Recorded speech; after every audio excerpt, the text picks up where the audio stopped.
and mites. So next two lectures will be focused on mites. Okay, so just to be remember again, this is your session ID of point solution PTHB 505. However, this time we will do the review session of the mites at the end of tomorrow's lecture. I will not go through these clicker session during this lecture, but tomorrow we will do the review session at the end of the lecture for the mites.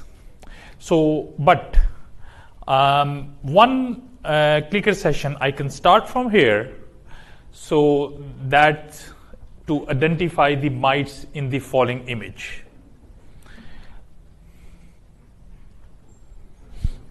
Okay, so let's see.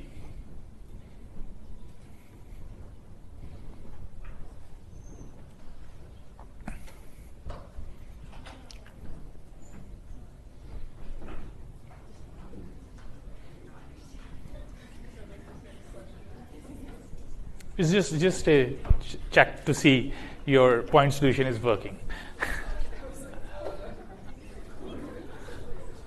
Okay, great. Okay, so today will be covered the mites and the for your information the taxonomy. You don't need to be remembered, but the class is Arachnida. Subclass Acri, and the orders are A stigmata, Mesostigmata, and Prostigmata, and all these are mites. So for the learning outcome, you will get the awareness of the important mites affect the domestic animals and how they can cause disease. You will get the knowledge of the basic life cycle and the clinical manifestation of mites. You will be recognize the common diseases caused by these mites in animals and how you can go with the treatment strategies. So general characteristics of the mites, they are relatively host specific. The lesions are distributed and these lesions, they are distributed into the different part of the body, is helpful for the diagnosis.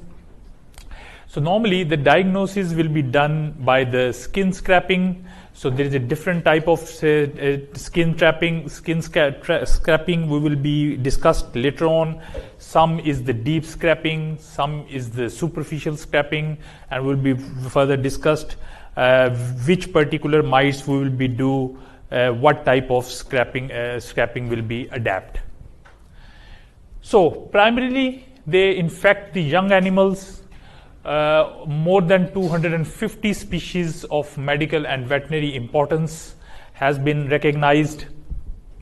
Many of them are zoonotic, and normally we will use the microcyclactone type of drugs, imitrose, hotline sulfur. So these are the number of different drugs we can use to treat these mites. They are transmitted via physical contact, and also they cause the infection called ascariasis. So for the ecological niche of the mites, some mites, they normally live into the deep skin surface. So they are called boring mites, and these Sarcopte and Netodaris we will talk about more in detail in the next half of our lecture and tomorrow about these two mites. They are boring mites. They will go into the deep skin surface. They are relatively small mites with flattened and short legs. In the case of like the mites, they are on the surface. They are called on the epidermis, like they will be normally seen in the skin surface here. they are non-boring mites because they are live into the surface of the skin. So these are the number of different examples. We will be covered these mites in today's and tomorrow's lecture. And these mites are relatively large as compared to the other one. And they have short body and long legs as seen here in this picture. So some mites, they are live it into the hair follicles. And these are called follicular mites. And Demodex is the only example of the follicular mites, and the shape are completely different. So this is the only shape you can easily differentiate. They are small sausage shaped mites with elongated body. Okay, so these are the general important genera we will be covered in today's and tomorrow lectures. And I marked all of these one in yellow marking, where you will be see, like, first of all, mange mites. The Sarcoptic, Natodaris, these are the important mange mites, and they are boring mites.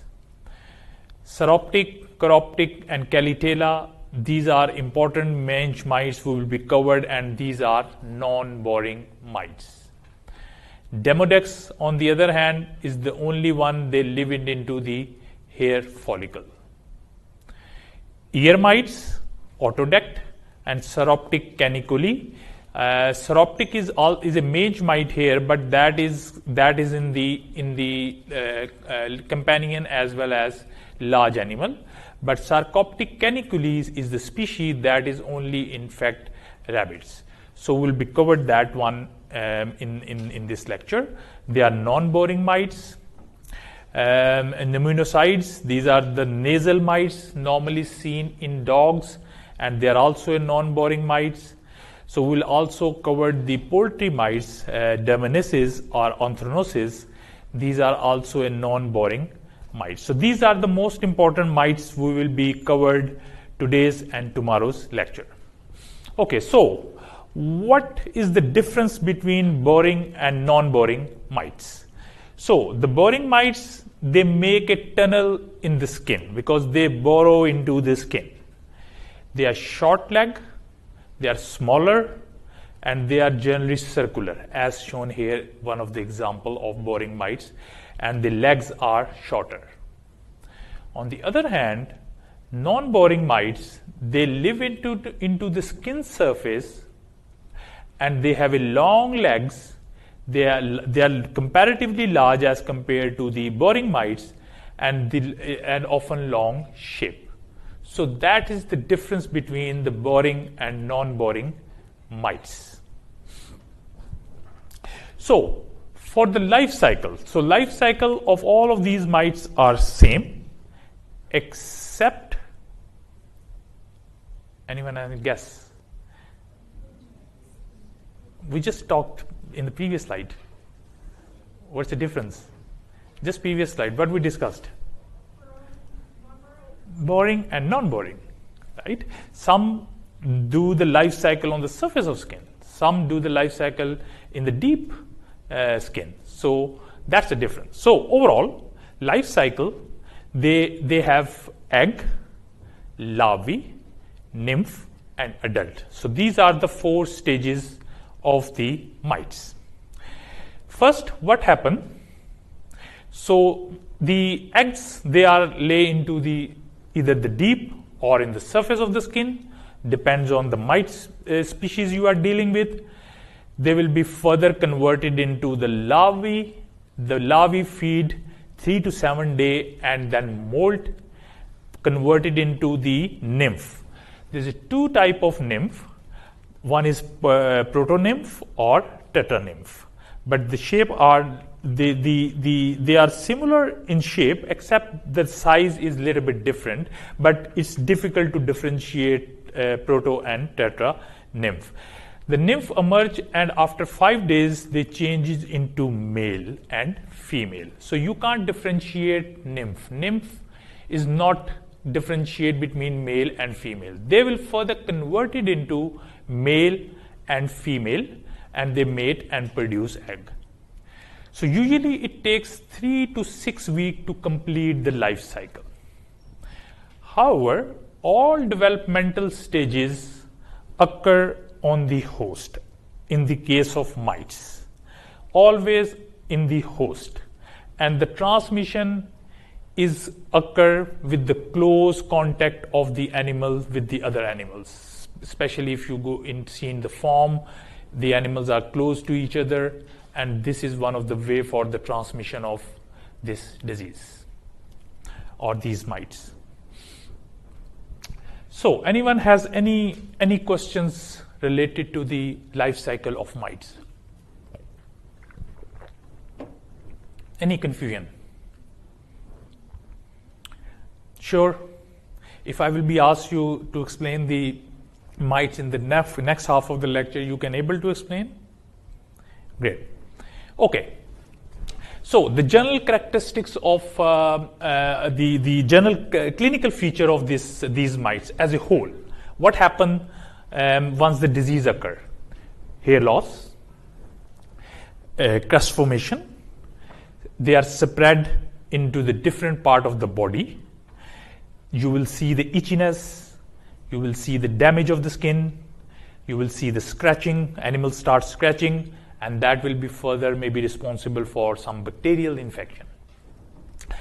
And then once this happen, animals start losing their weight, production losses will be reduced, animal maybe start become anemic, and these mite infection varies from few sign into the ear. Normally you will see the initial sign in the ear or the eyes close to the face, and then they will start spreading into the different part of the body.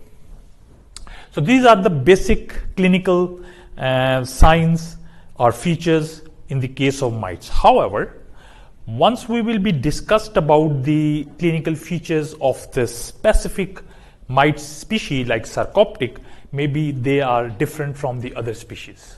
So these points you should be remember the points when we will discuss which particular clinical features are more common in Sarcopte, Sauropte or Coreoptic. Okay, so diagnosis, general diagnostic points. Yes, you will be looking into the lesions, clinical signs. You will be see the distribution of these lesions, where they are. That is really important to differentiate these different mites. And also identification based on the skin scraping or adhesive tape. It depends on which particular mite species you are dealing with. For example, surface parasitic mites. So those mites who are present into the surface of the animal. So you will go ahead with the tape stripping like this, or some superficial scraping to see these mites. So some are boring mites. We discussed about these boring mites in the previous slide, where you will go with the deep skin scraping. In the case of the hair follicles, so which mites you have seen in the hair follicle? Only one mite. What is that? Demodex. Great. So you will go with the squeezing of pustule. This is one of the way. However, you can also do some deep scraping, but remove the hair in the slide, because they are normally seen in the hair follicles.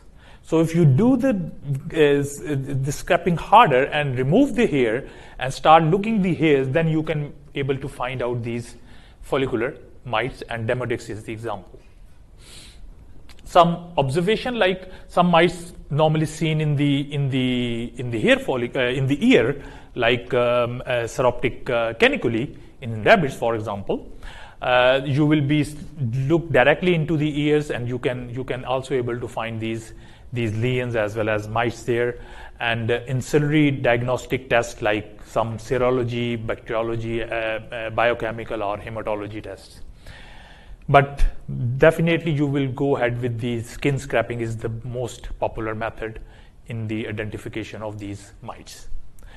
Okay, so this is for your information. how these mites will be look like.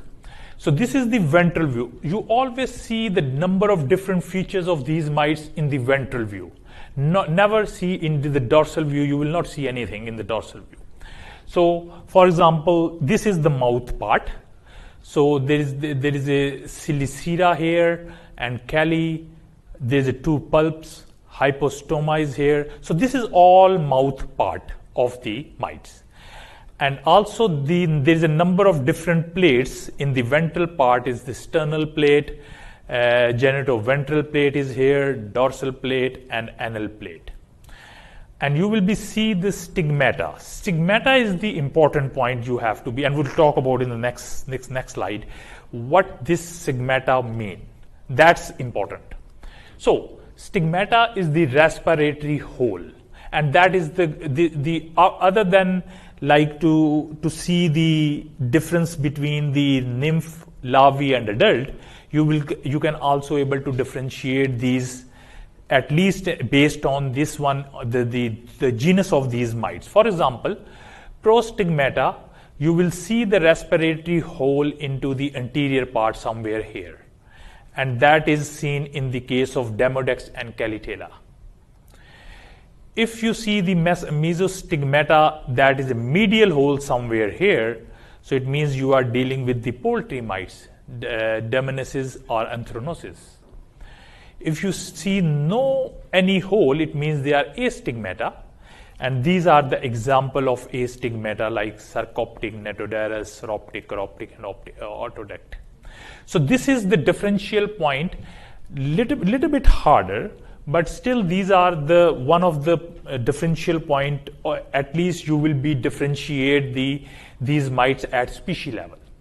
However, but I will be encourage you, this is the most important point. So this is, you can able to differentiate between larvae, nymph and adult.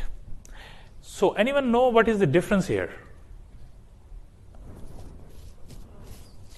Yes?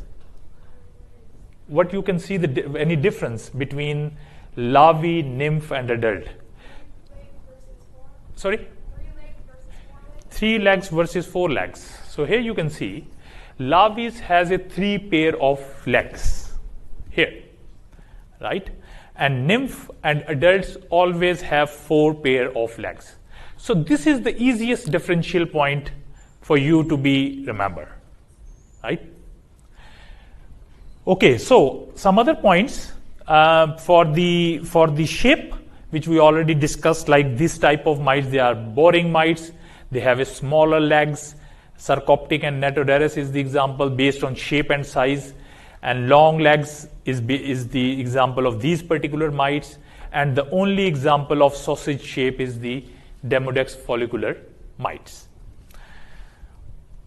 Okay, so ectoparasiticide drug, you already covered that one in the previous lecture. So these are some of the list I made it here. Those you can use as a dip or spray, oral injection, and clean the environment. So now onward we will be covered these 3 mites, Sarcoptic, Sauroptic and Coreoptic in this lecture, and tomorrow will be covered Netoderus, Demodex and Calitella, and some ear mites and poultry mites. So let's start with the Sarcoptic scabies.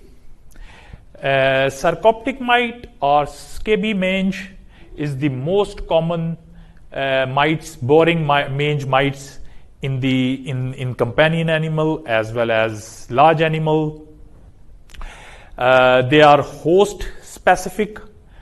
For example, there is only one species, Sarcoptic scabies, and the Sarcoptic scabies has a number of different variants that can infect different hosts. For example, Sarcoptic scabies variant Canis, they can infect. If I say variant Canis, what does that mean to you? Sorry? Dogs. And Sarcoptic scabies variant Homines, human. However, Sarcoptic scabies variant Canis is zoonotic to human. They can cause infection in human. Morphologically very similar. and the highly contagious. Dogs can get it from the wild animal, and human can get it from the dogs. So this is the example of the sarcoptic scabies variant. Easily you can say, for example, like Wilpus is in red fox, Ovis variant in sheep, Bovis in cattle, Equi horses, Suis pig, Humanis human. And these variant is in fact specific host, except sarcoptic scabies, they are zoonotic to human. Okay, so now who gonna explain the life cycle of mites? You told me that you remember it. So who gonna explain here the life cycle of mites? So the egg comes out from the adult, moves into a larva, and the larva turns into specific stage. There's two, but not distinguishable. And then it turns into an adult, either female or male, and then they lay the eggs on the host. On the host. Okay, so what else you have to be remembered in case of sarcoptic scabies? Someone else. Life cycle? Fine. Perfect. Anything else? Sorry? I can't hear. Highly contagious. Contagious. One other thing? Any other thing? Boring mites. Yes, exactly. So stratum corneum. So you will see these mites into the inner side of the skin, and that is stratum corneum. And it will take 14 to 21 days to complete their life cycle in the host. So we discussed about the general clinical features, but now will be discussed about the specific clinical features in the case of sarcoptic mange infection. We called it itch scab, and in the pre-acute case, you will see the pruritus and also some allergic skin reactions or disease. In the acute case, you will see erythematous mucopustular eruption that will be further responsible for the crust formation and alopecia. So here you can see the crust formation and alopecia, and in the pre-acute case always start somewhere from ear or eyes. In the case of chronic form, this crust formation is just travel toward the elbow or hock or ventral trunk, and pruritus is also happen. Same here you can see on the ventral trunk, hyperpigmentation, hyperkeratosis will see in the elbow and hock. So let's see in the pre-acute case, start somewhere from ear or mouth part, and then move toward the abdomen or body part, and then toward the elbow or hock area. Okay, so in the case of cattle, we called it burn itch, and the signs are normally seen in the scrotum, udder, or thigh. So a little bit different as compared to dog. So you will see the sign here in the udder, for example, intensive pruritus, and you will see some sign in the thigh region here, or some sign you will see in the neck region is intensive hyperkeratosis here, and then eventually it moves spread toward the other part of the body like abdomen, neck, hind legs, or whole body if not treated. And they are in some state this disease is reportable. So in the case of sheep and goat, we called it head scab, and you will be clinical features will be seen into the face, ear, and then ventrum regions where non-woolly skin areas, and this is also reportable in some of the states in USA. In the case of horses, you will see the sign from the neck, shoulder, and face, and also toward the back region, and is also reportable. However, in the case of pig, the sign will normally seen in the ear and back, and they are quickly spread between the animals in the farm, and you will be see pruritus, and sometime it develop hypersensitivity reaction. So, anyone remember which sarcoptic variant can infect human? Canis? Yes. And in that case, you will be see these type of signs: pustular formation and pruritus. And if this goes into the more chronic phase, you will see the scab formation and crust formation in human. So it's a very nasty disease and is spread very quickly. Okay, so we go through all these clinical features and common name. I make these things easier for you for this table, where you can see if the sarcoptic mange infect dog. So you will see the common sign, common name is itch scab, and the common lesions the common lesions has been seen in elbow, lateral hock, and ear. In cattle, burnage, you will be see the lesions in neck, hind legs, and abdomen. In the case of sheep and goat, we call it head scab. You will be see the lesions in the face, ear, and ventrum. In horses, you will see the lesions in neck, shoulder, face, and back. And in pigs, you will see the lesions in ear and back. So the important point is you should remember the common name and the lesions in this particular case, which host you are dealing with. Next, how we can diagnose in the case of sarcoptic mange. So first point, is this a boring mites? Is this a non-boring mites? This is a boring mites. What you going to do then? What type of skin scraping you will be do? Deep skin scraping, yes. And then try to be do in a multiple location, because sometime you are doing the deep skin scraping, maybe you will not be able to find these mites in a one single go.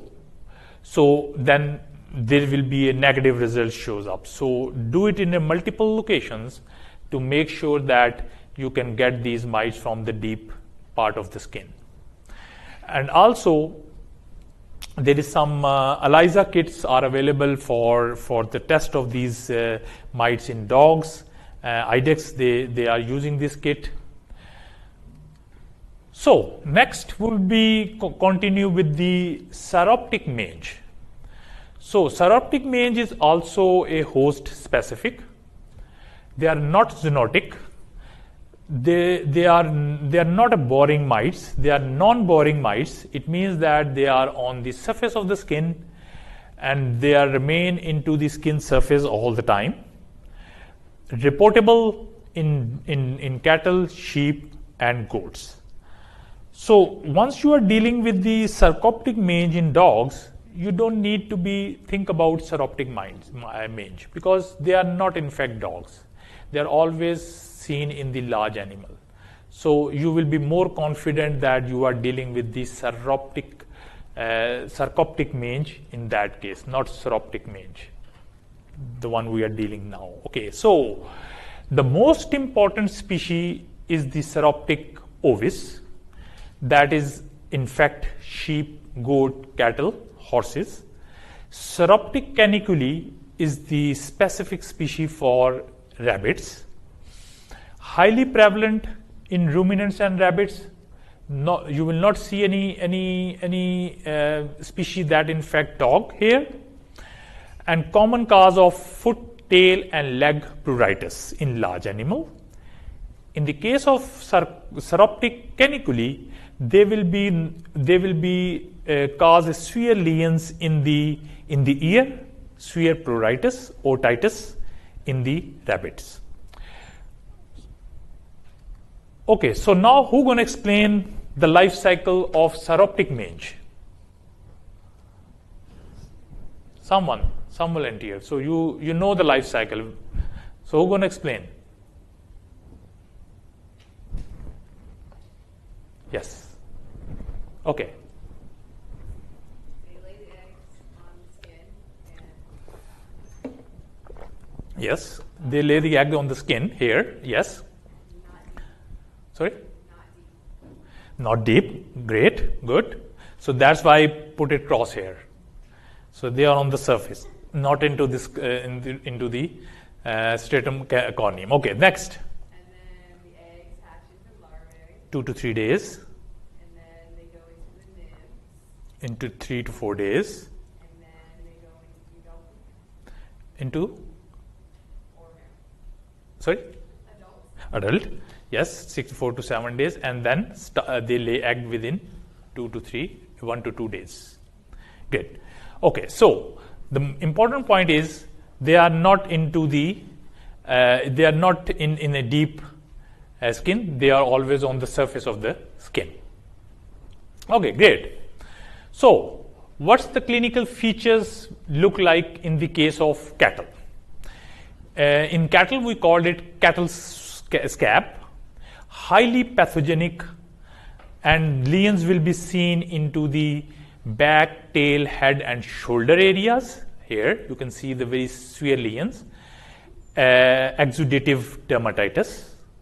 You will see a lot of hair losses, red skin, and the crusty scab that can become dry later on, and you can see this dryness here. Animal become mild anemic, and the failure of these young calves to gain weight, and there is a lot of production losses maybe occur, and this is a potentially reportable disease in southwest in USA. Okay, so in the case of the sheep and goat, we called it sheep scab, and mites always like the dense area of the skin, like here. You can see the dense area, and they make a severe crust formation, and the accumulation of the wax in the external ear canal, ear scratching, head shaking, and rubbing of the heads and ear against the object is the normal clinical features you will be see in sheep. Weight loss occur, wool loss will be extensive, and also a potentially reportable in USA. In horses, is not very much common, but if you see the lesions, you will see the lesion in the base of the mine. Erythromatous or pruritic lesions that is further responsible for these secondary bacterial infection. This is not reportable in the United States because it's not very common in horses. Okay, so that's very important, the sarcoptic caniculi in rabbits, and this can cause a very severe otitis in the ear, and you will be mostly see the sign into the ear of the this crust formations in the ear of the rabbit. So finally, this sarcoptic mange, I make these clinical features easy for you, and for this table, like cattle, we called it cattle scab, and you will be see the common lesion in the head, tail, back, and shoulder region. In the case of sheep and goat, sheep scab, you will see the lesion in the neck, back, and woolly part of the sheep, like always deep wool area of the sheep. Horses, base of mine, and in rabbits, always you will be seen in the ear canal, or ear will be affected, and we called it rabbit scab. Okay, so diagnosis. So how we can do the scraping here then? Is this a deep or is this a superficial? Superficial. So you will be go either tape scraping or superficial scraping, and you will be, if you find any mite, so what will be your first step? What you will be think about? What will be the different diagnosis you will be do, which we discussed in the previous part of our lecture? the easiest one. So how you can identify it? This is what life stage of this mite is. How you can tell? Sorry, legs. So larvae, how many legs? 3. Nymph and adult, 4 pair of legs. So here you can see. So larvae, 3 pair of legs, and nymph and adult has a 4 pair of legs. So that's the basic differential point you have to be remembered at least in this stage. Okay, so finally we'll be covered this one, croptic mange. This mange, you will be see the lesions in the foot, leg, tail area of the large animal. Again, this one is common in the large animal, not in the dogs. So it means that if you deal with the mange mite in dogs, you will be always deal with the sarcoptic mange, sarcoptic scaby variant canis. Because in case of Sauropti or Coreopti, they will not infect companion animal or dogs, right? They always infect the large animal. And Sauropti and Coreopti, these two mange you have to differentiate once you are dealing with the large animals. So the life cycle similar to Sauroptic, and now I believe that everyone knows the life cycle, except one thing here, where the parasite will be or mites will be. Is this a superficial or deep? Superficial, yes. And they are less pathogenic than Sauroptic and Sarcoptic. Okay, so, So these are the most important species in Croptic bovis in cattle, Ovis in sheep, Capri in goat, and Equi in horses. Highly prevalent in ruminants, you will not see in the companion animals. And the common lesions always you will be see into the foot, tail, leg of the animal. However, in the case of Sauropti, you will be see the lesion in a different part of the body. But this one, and that is one of the differential diagnoses between Sauroptic and Coreoptic, that the lesions, in this case, lesions are always on the foot, tail and leg region. So here you can see the life cycle of Coreopti, very similar to Sauroptic mange, but they are not boring mites. You will be see into the skin surface.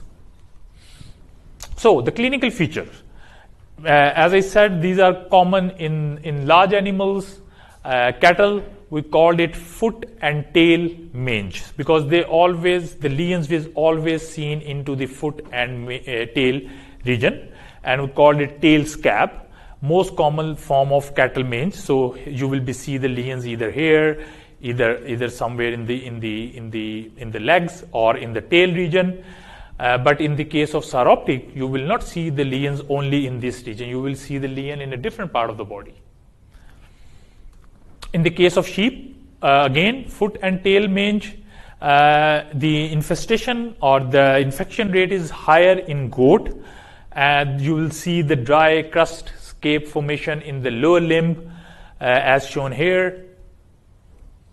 And sometimes you will be see the lesions in the scrotum, irritating and thickening of the scrotal skin, and cause infertility. In the case of horses, we call it itch leg or foot mange, and most common lesions will be seen in the mane area or tail or foot areas, not in the other part of the body. So here is the table where you can see the common name of in the case of cattle is foot and tail mange, mange or scab. You will be see the lesion in the tail or above the hoof. In the case of sheep and goat, you will be, that is called tail, foot and tail mange. You will be see the lesion in the foot, leg or the base of tail.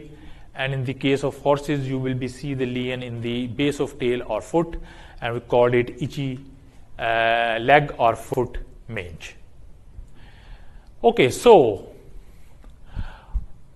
how you can diagnose in this case? Anyone? Sorry, say again. Yes, because they are not reside into the deep skin, so they are in the superficial.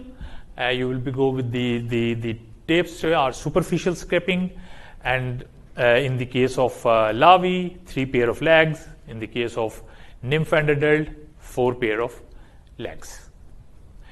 Okay, so the treatment plan for the sarcoptic, seroptic, and chorioptic mange all together. In the case of dog, spray of hot lime sulfur is highly effective. Topical application of selamectin and moxidectin is the drug of choice. In the case of horses, again dipping of the hot lime sulfur or injection of ivermectin and moxidectin is work perfectly. In swine, in pigs, malathion or injection of ivermectin is the drug of choice. In the case of ruminant, dipping of the hot lime sulfur, as well as you can use the pour-on formulation of aprenomectin and moxidectin. So these treatment plans should be repeated after 10 to 15 days interval, and that will be the best plan for treating any of these mange mites. Okay, so anyone has any question or anything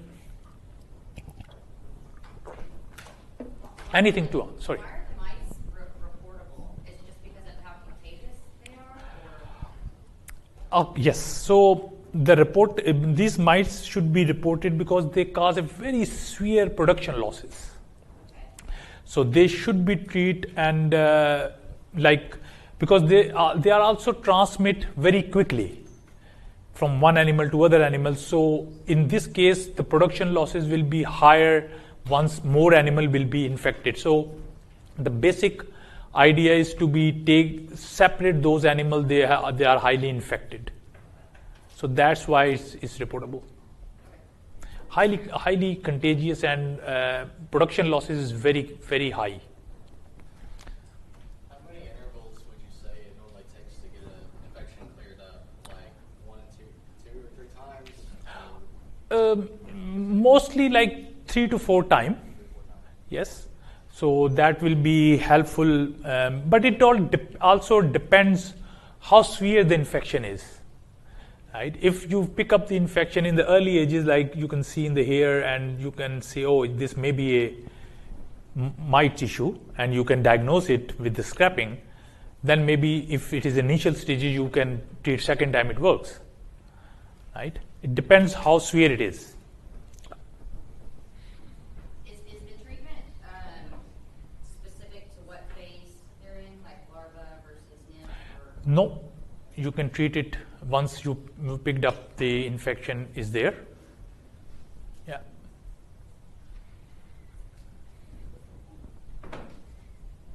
Anyone has any question here? No? Okay, thank you. Thank you very much. We'll see you tomorrow.